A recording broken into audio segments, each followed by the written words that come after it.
Okay, so good evening, everybody. It's nice to see you again in presence another time. And today we are going to present our new series of PhD talk that will last from now till April because we had a lot of adhesions. We had 13 people that wanted to participate, so we're very happy that these PhD talks are something that you really like. We also got a lot of messages saying that it's a nice initiative and people wanted to continue this initiative, so we propose it again this time, and of course we will propose it even for the next semester. So remember that if you want to participate, then after April we will open another session and you will have to send an application just with some words saying why you want to send an application and also an abstract of your research. And remember also that if you want to take part in the voting process, you need to compile this table, enter your name and your email, because in this way we will verify that for the 70% of the talks you took part, and so you have the right to vote. Then, as you know, the commission is composed by 2 professors and the 2 representatives. For this talk, the past cycle, we will announce the winners usually in Christmas, at the Christmas event, not before. So for this talk, of course, we will announce the winners during next summer. And today it's Anna's turn. Anna will present her research in the environmental field because she's part of the environmental PhD, and she's working with Professor Malpei. She's working with biomethane, so this e-methane, and she will present today her research both in the modeling field and also with some results in the experimental phase that she did during this last month. So Anna, it's your turn, and so good luck. Thank you for your introduction. Good afternoon, everyone. So, I'm Anna, PhD student from Environmental and Infrastructure Engineering. And I'm here today to present to you my PhD work that is focused on biological methane production from CO2 and green hydrogen, that is hydrogen produced from water electrolysis using excess of renewable energy.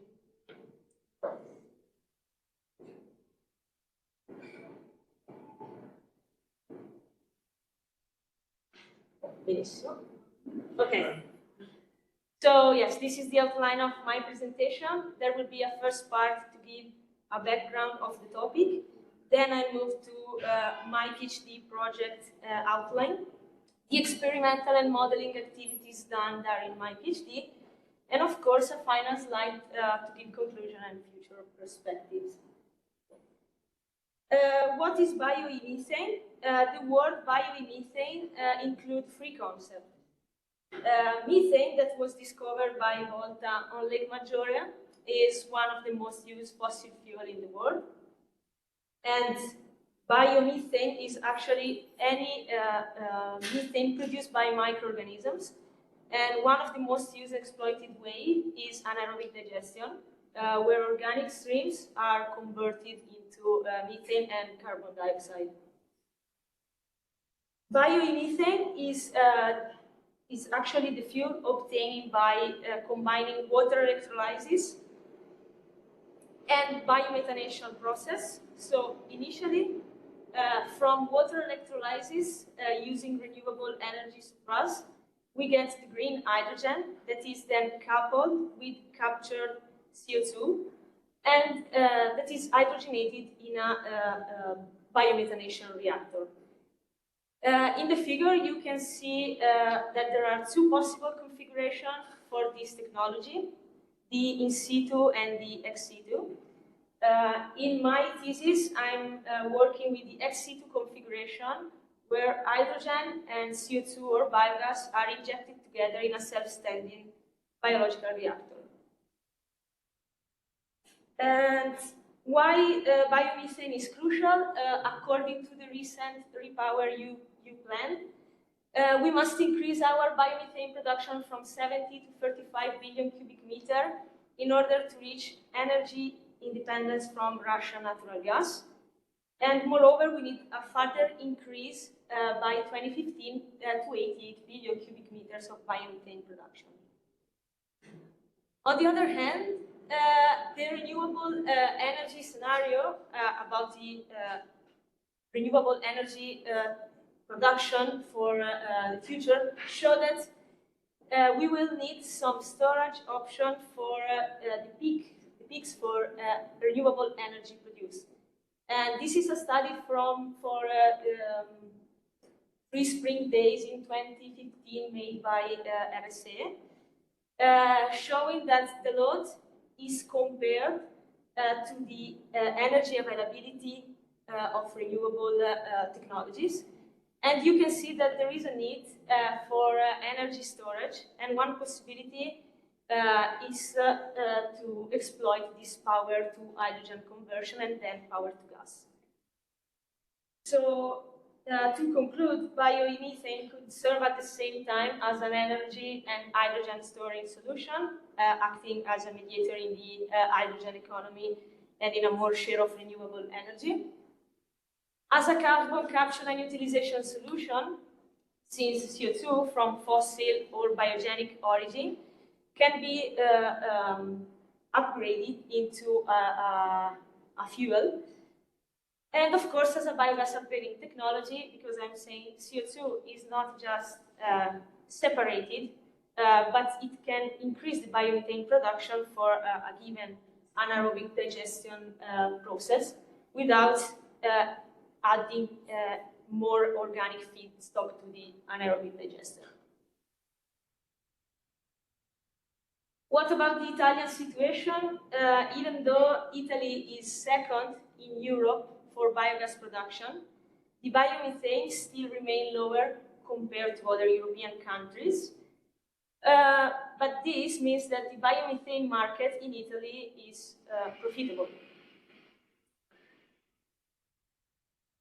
And who is producing this biomethane? The biological CO2 reduction to methane is mediated by archaea, hydrogenotrophic methanogens, so they are microorganisms. And I reported here the metabolic reaction proposed by SPIS.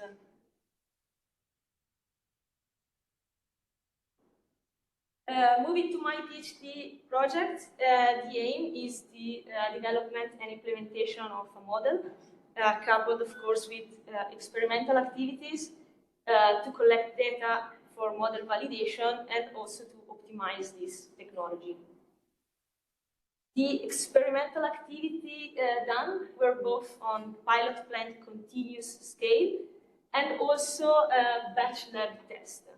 But the goals are the same for both pilot continuous and lab batch test. The aim is to find a method to measure the specific hydrogenotrophic methanogenic activity of this microorganism, which means the hydrogen consumed, and also to identify the gas liquid mass transfer coefficient, that is the KLA, for a physical system. That was a part of activity that I've done during my PhD abroad period at the University of South Wales. Other experimental activity, more recent, is the setup of a dissolved hydrogen measurement by mass spectrometry. And regarding the modeling activity, there is of course the implementation of a mathematical and deterministic model for the ex situ configuration and of a multiple linear regression for the batch test. And of course the gas liquid mass transfer coefficient identification. This is a sketch of the pilot plant scale reactor that was located in the wastewater treatment plant of San Giuliano Milanese Ovest and studied during a European funding project. The reactor was run for almost 200 days. We fed it with the hydrogen from a cylinder and CO2 from a cylinder, and also for a small period with real biogas from the wastewater treatment plant. And in the table, you can see the operating condition of the reactor and the 6 periods characterizing the experimental phase. And you can also point out that the hydrogen loading rate was increased during this experimental activity. So looking at the results, on the left you can see the daily output flow rate and the composition of the gas, and the hydrogen transfer and utilization efficiency during the 200 days of the experimental activity. So in the first 77 days, the reactor was fed with a maximum hydrogen loading rate of 1.8, so with hydrogen and CO2. And you can see that the hydrogen transfer efficiency is close to 100%, and also the methane content in the output gas. Starting from day 77 to 150, we replace CO2, and we replace CO2 with biogas, and we keep increasing the hydrogen loading rate. And what you can see is that both the hydrogen transfer efficiency and the methane content in the output gas decreases. And both results point out that the limiting factor of the process was the hydrogen transfer capability of the system that were installed in the pilot plant. Besides this limitation, the specific methane production of microorganisms increased during the experimental phase, as you can see in the figure on the left. And at the end of this experimental activity, the microorganism consortium was fully composed by hydrogenotrophic archaea, as shown by the qPCR results on the right. And last results of this activity is the mass balance. Since this is a biological process where we have gas, liquid, and solid components, in order to trust our data collection, we need to do a mass balance. And for this biological process, the variable is the COD, that is the chemical oxygen demand. And I reported here the cumulated mass balance of COD. And the error on the mass balance has always been lower than 15%, meaning that the data collected can be used for model validation. So moving to the model development, the starting point of the model is the anaerobic digestion model number 1 that gave the necessary hints to formulate the grow and decay for the hydrogenotrophic microorganisms. Then I removed the unnecessary processes from anaerobic digestion model number 1 and added new processes that were not included but that I need, like an input gas flow rate. And I also modified the gas-liquid mass transfer equation according to Poe's law of gas diffusivity that refer the hydrogen gas-liquid mass transfer to the oxygen, being oxygen much easier to measure in the dissolved liquid. This is the Petersen matrix of the model that show the variables included in the model and the processes. And so moving from left to right, there are the components, and we have dissolved hydrogen, that is the substrate, dissolved methane, the inorganic carbon as the sum of dissolved CO2 and bicarbonate ion, inorganic nitrogen, the hydrogenotrophic archaea, and the concentration in the headspace, the gas concentration, sorry, for hydrogen, methane, and carbon dioxide. While looking at the rows, there are the processes included in the model. We have the uptake of hydrogen by microorganisms, their decay rate, and the liquid gas transfer of hydrogen, methane, and CO2. The mass balance equation in dynamic condition were set for each component and implemented in OpenModelica. And here there is a graphical representation of the model showing you the input mass flow of the input and output mass flow of the components and the reaction rates that can be derived from the Petersen matrix. The model was used to identify the value of the gas-liquid mass transfer coefficient and half saturation constant of hydrogen for the data collected with the pilot plant. We use a linear fractional transformation for identification that was developed by our colleagues from the Department of Electronics, Information and Bioengineering. And what you can see is that the results reveal a good fitting for the output gas flow rate, the methane output flow rate, and the volatile solids concentration, being the till inequality coefficient always lower than 0.3.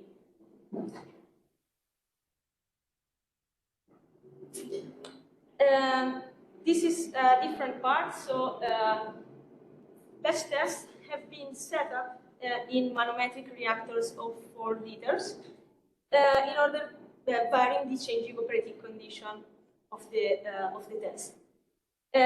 This has been done to evaluate the kinetic of hydrogenotrophic methanogens under different operating conditions. The operating parameters investigated are the liquid volume, the initial headspace gas pressure, and the mixing rate. And the values were selected according to a box bank and design of experiment. And I reported the equation of the SHMA that is derived by the pressure decrease during the batch test. The results show that the SHMA varies by 2 orders of magnitude according to the operating condition tested. And the highest values, close to 6,000 milliliters of methane per gram of volatile solids per day, were the one at highest mixing rate, highest pressure, and lowest liquid volume. And these are the conditions that are more favorable to dissolve high amount of hydrogen in the liquid in a given time. So, but yes, the interesting result is that how the SHMA varies significantly according to the operating condition. And this is something that points out that the limiting factor of this technology is the gas-liquid mass transfer coefficient of hydrogen. And another important remark is that we need a standardized method to evaluate the consumption of these microorganisms. The multiple linear regression has been implemented to find any consistent correlation between the variables and the SHMA, and the results were good. But what I want to point out is that after the standardization of the variables, we got that mixing is the variable that has the highest impact on the SHMA, followed by the liquid volume, and at the end by the pressure in the headspace. So more recent experimental activities is related to the measurement of dissolved hydrogen in the liquid. And I use a mass spectrometer able to measure dissolved gases concentration for molecular weight lower than 200 grams per mole. We set up for now 2 SHMA tests, and the conditions are reported here for liquid volume and headspace gas pressure. And we vary the mixing rate, one test with 400 RPM and the other with 800 RPM. And these are the results, preliminary results.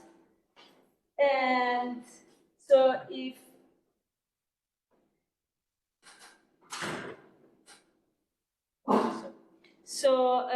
the measured variables that are reported here are the headspace gas pressure that is represented by the black line, and then we have dissolved hydrogen and CO2 concentration in the liquid that are represented by the red and blue line respectively.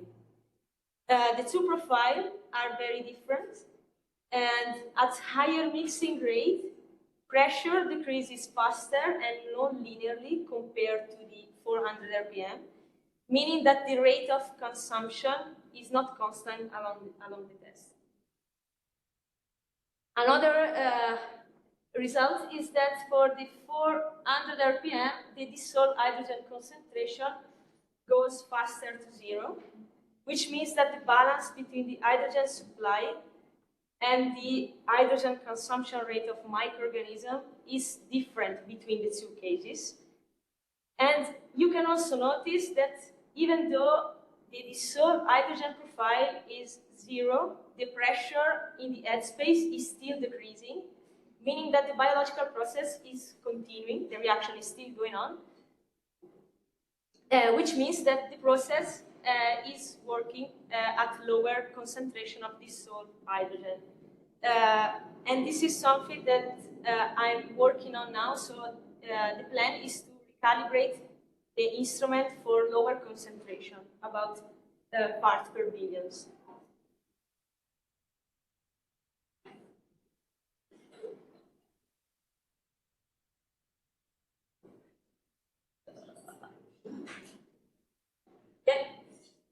Other kinetic studies were performed during my PhD abroad period at the University of South Wales.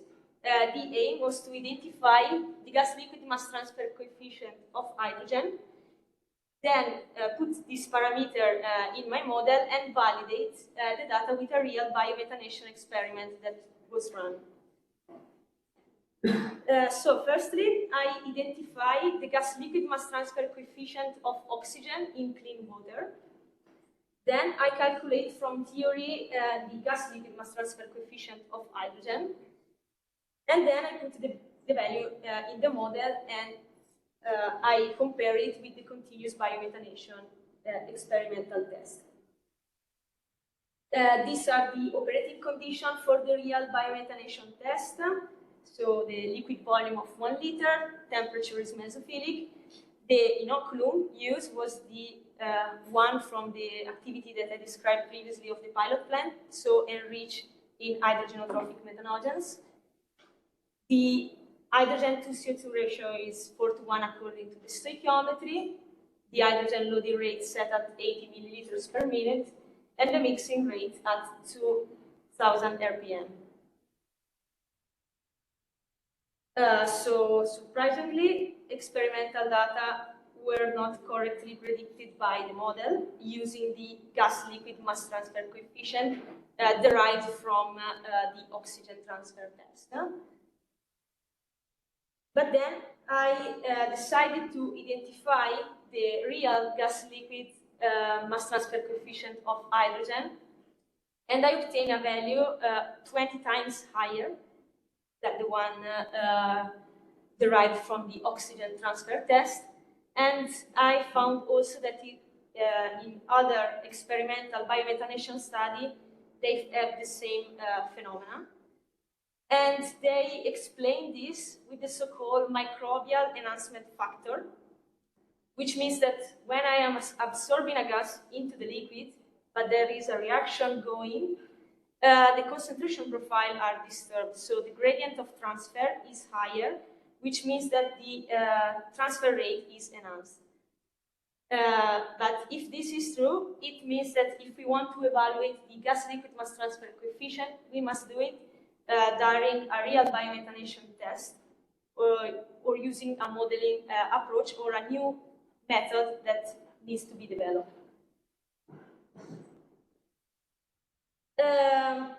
I noticed in the first 3 hours that there is still something missing.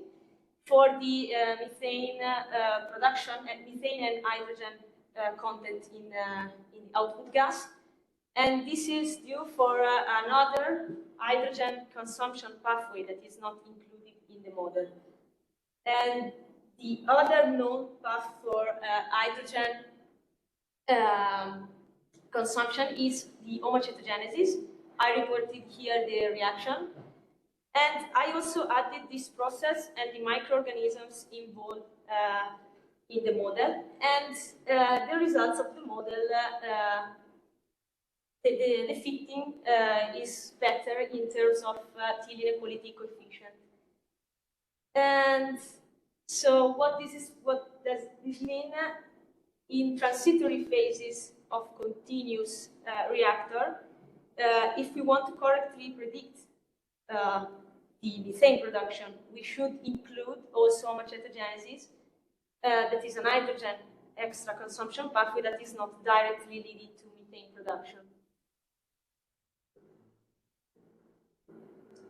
Still, something is missing. There is a lag phase that is common in biological process, and this is due for enzymatic activation in the cell of microorganisms. So I decided to model also the lag phase by introducing a dynamic half saturation constant of hydrogen that gave me a better fitting both for both methane volumetric content and hydrogen volumetric content.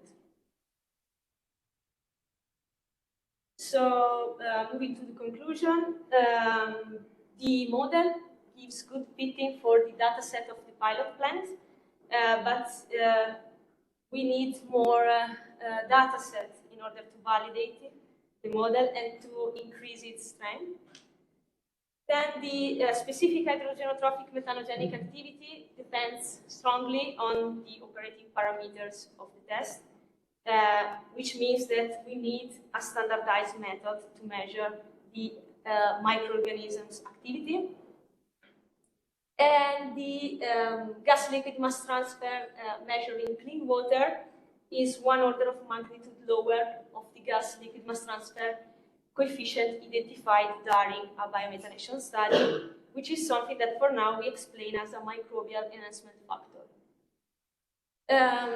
As future perspective, the model will be used for batch test, and since gas liquid mass transfer of hydrogen is the key aspect of this biotechnology, we will evaluate the transfer using a different transfer method through membrane diffusion. And this is something that we are doing right now. And thank you for your attention.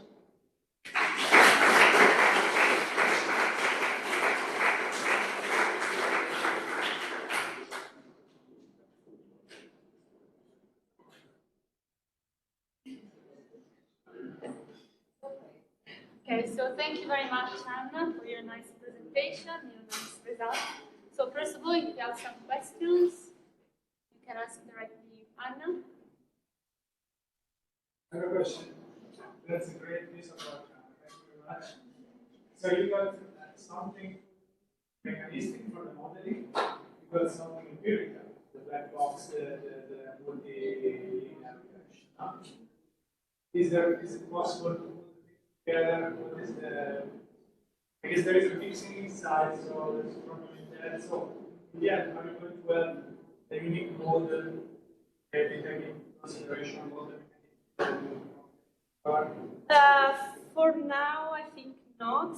Like we are including in the model, like the turbulence of the mixing is obviously expressed just from the coefficient of the gas liquid, like the gas liquid mass transfer coefficient parameter is like including all the aspect of turbulence, mixing, and so for now, the multiple linear regression is separated from the deterministic model.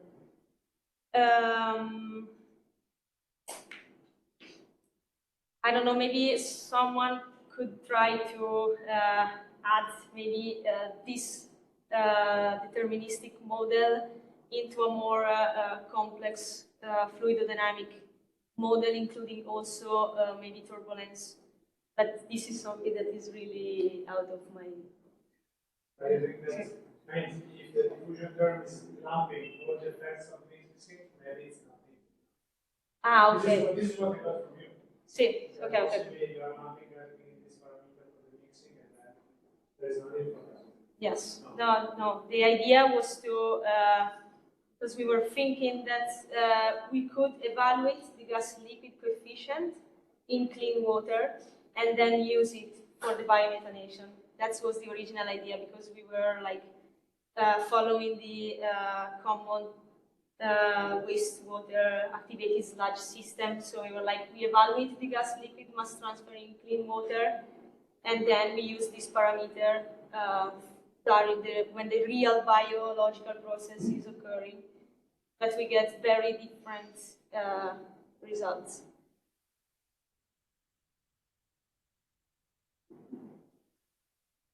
So yes, for now they are explained just a microbial enhancement factor that in my mind is still something that is not correct. Because like if you have a physical system and that is the transfer, the microorganism, they are just keeping the concentration in the liquid lower, but they should not influence the transfer capability of the system. They are just influencing the dissolved concentration in the liquid. But that's what something that I not verify from this data. You are showing, I'm talking about the modeling part. So you are showing that there is some complexity to model seems to be there. The question is, are you sure that you are not just overthinking what you are doing? So what is making that you are considering this? Yes, that's something that I was thinking, that it was just overfitting. But the problem is that the model, considering only hydrogenotrophic methanogens, was too weak, because in reality, when you are working with mixed culture of microorganisms, there will be plenty of other microorganisms that are consuming hydrogen or also producing hydrogen. So it's like another hydrogen consumption pathway. It is possible. So I don't know, like the metrics to understand if adding homocytogenesis was a good thing. I think I think it is, but the metrics to how to evaluate if adding it or not. I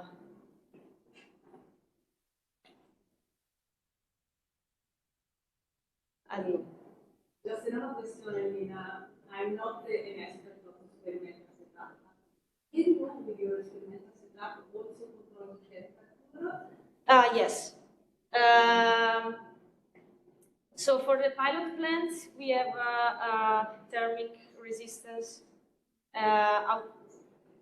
resistant on the structure of the pilot plant. What we are setting are temperature ranges, so to control the temperature. And also for the batch test, we set the temperature and the system is regulating by itself according to the temperature probe. So yes, temperature is controlled, and it is important to control temperature in this biological process because their maximum velocity is occurring in that range.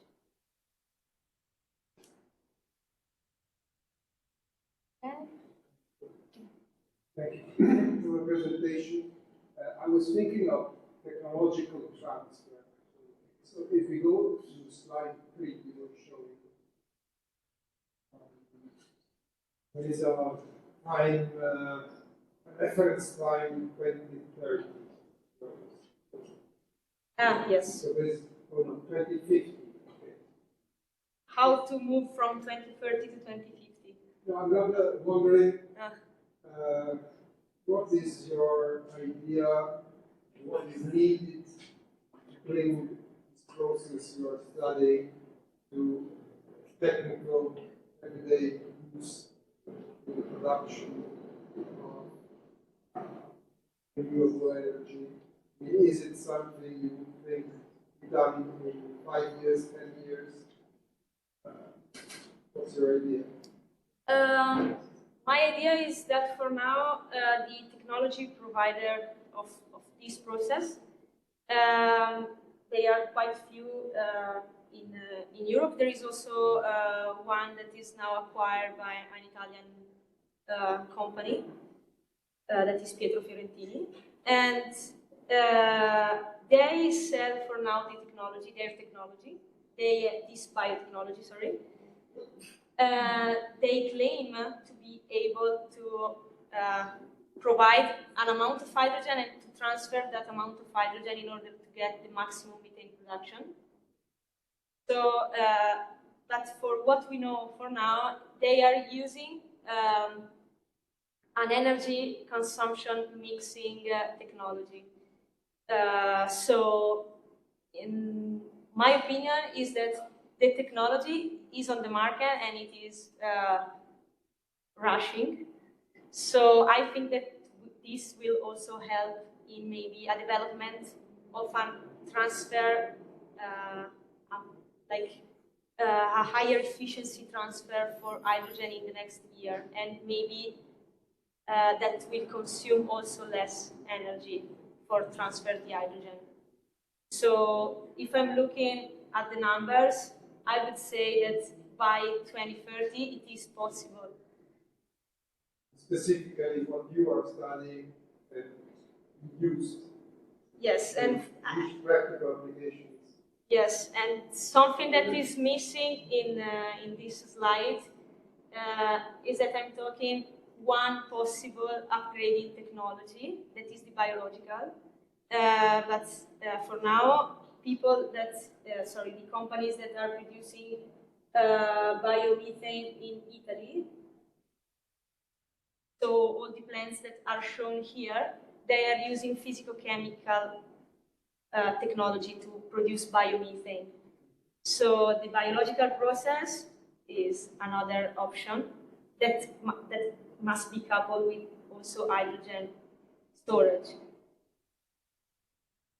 So you have to think about combining biomethane from physical chemical process and biological process.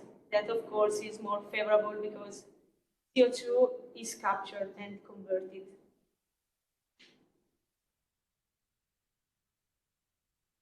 I also have a question about, you showed before sort of plot where are the curves afterwards, the kinetic part.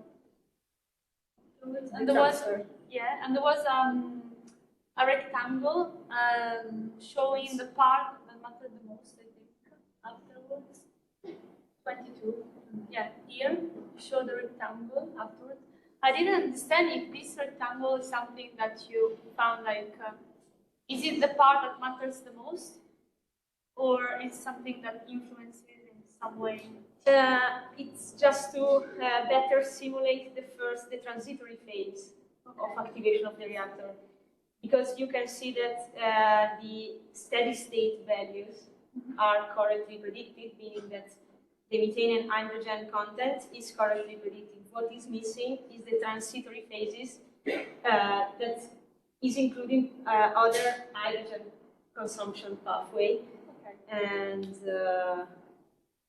that's for transitory phases, because if you're thinking again about renewable energy peaks, so maybe this future technology will be on and off during the energy peaks for hydrogen storage. So if you think about shutting down the pilot plant and then starting on it, you will have to model also to consider the transitory phases. Okay, perfect. Thank you. Well, thank you very much, Anna, for your presentation, and I think we can move to the freshmen. Remember that the next PhD talk will be in 2 weeks, not next Monday, but not next Tuesday, but Tuesday afterwards. So you will receive for sure emails. But just to be like clear, in 2 weeks there will be another PhD talk.